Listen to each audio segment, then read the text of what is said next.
Isang residente ang sugatan matapos tumalon mula sa bintana ng kanyang bahay sa kasagsagan ng sunog sa barangay 123 sa Tondo, Maynila.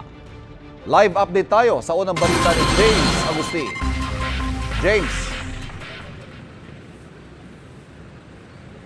Ivan, inimbestigahan pa ng BFP yung posibleng sanhi ng apoy na tumupok sa 500 bahay. Dito po yan sa barangay 123 sa Tondo, Maynila. Apektado ang aabot sa 1,500 pamilya base sa pagtataya ng BFP NCR. At sa ngayon, Ivan, idineklara na yung fire under control bandang 7:09 a.m. Ginising na malaking sunog ang mga residente ng barangay 123 sa Tondo, Maynila. Mag-alas 2 ng madaling araw kanina. Sa laki ng apoy, itinaas ng Bureau of Fire Protection ng ikalimang alarma. Pumwesto ang mga fire truck sa Mel Lopez Boulevard. Ang ibang bombero umakyat sa bubong ng mga bahay para malapit ang makapagbuga ng tubig. Nagbayanihan din ang mga residente sa pag-igib ng tubig at pagsasaayos sa mga fire hose. Buwis buhay naman ang ilang residente sa pagtatanggal ng mga yero. Alas 13:30 na madaling araw, ganito pa rin po kalaki yung apoy na tumutupok sa magkakadikit na bahay. Dito po sa residential area sa Tondo, Maynila, gumapang pa po yung apoy doon pa sa ibang bahay. Kaya pahirapan ang operasyon ng Bureau of Fire Protection sa mga oras na ito.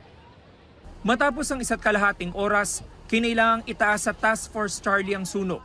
Nasa sandaang fire truck ng BFP ang rumisponde, bukod pa sa mga fire volunteer group. Lalo pa kasing lumaki ang apoy at kumalat pa ito. Kanya-kanya ng salba ng mga gamit ang mga residenteng nasunugan. Si Gina ilang damit lang nadala dahil biglaan daw ang pangyayari. May sinigawan kasi yung may sunog daw. Nag-ano kami doon, tignan namin kung ano ba. May sunog din. Kami, lumabas kami.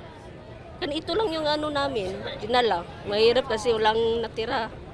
Ito lang yung nasalba namin, nagamit. Emosyonal naman si Rima Flor dahil wala siyang naisalba ni isang gamit. Yung mga anak ko, kasama ko, wala na rin nasalba.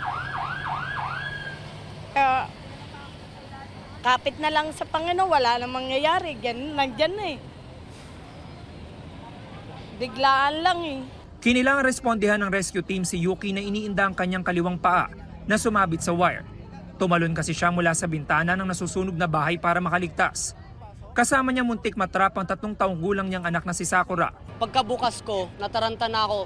Ang nakita ko na lang kulay pula, tapos puro usok na talaga. Kaya ang ginawa ko, kinuha ko na yung anak ko. Tapos pagkatanaw ko sa bintana, may nakita ko isang lalaki doon na nakatayo, sinigawan ko. Sabi ko, kuya, isaluhin mo anak ko.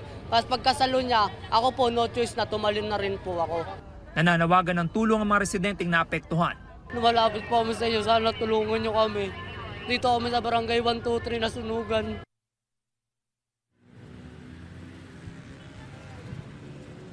Samantala, Ivan, sa mga oras na ito, hindi pa rin nadaraanan ang bahagi nitong northbound lane ng Mel Lopez Boulevard. Mula po yan doon sa kanto ng Moriones Street hanggang sa mga sumunod na kanto dahil nakapeso pa rin dito yung mga fire truck na rumisponde dito sa sunog. Yung mga residente naman po na naapektuhan dito sa sunog ay pansamantalang tumutuloy ngayon sa covered court ng barangay. Yan muna yung unang balita mula rito sa Tondo, Maynila. Ako po si James Agustin para sa GMA Integrated News.